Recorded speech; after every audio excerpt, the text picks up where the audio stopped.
kanino nga'y ba matang ay ko'y hiso? Na kanino nga'y ba matang ay ko'y hiso? O na si ay ko'y nahanadana nung ay base ay ko'y hiso yawari.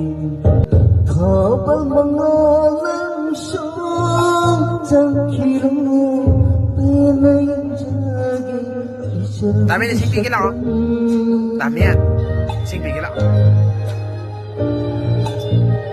Dami yan singpigil. kapal mga langsong Ano ba? Nagsinusibat ang bigil ako ba? tangkilong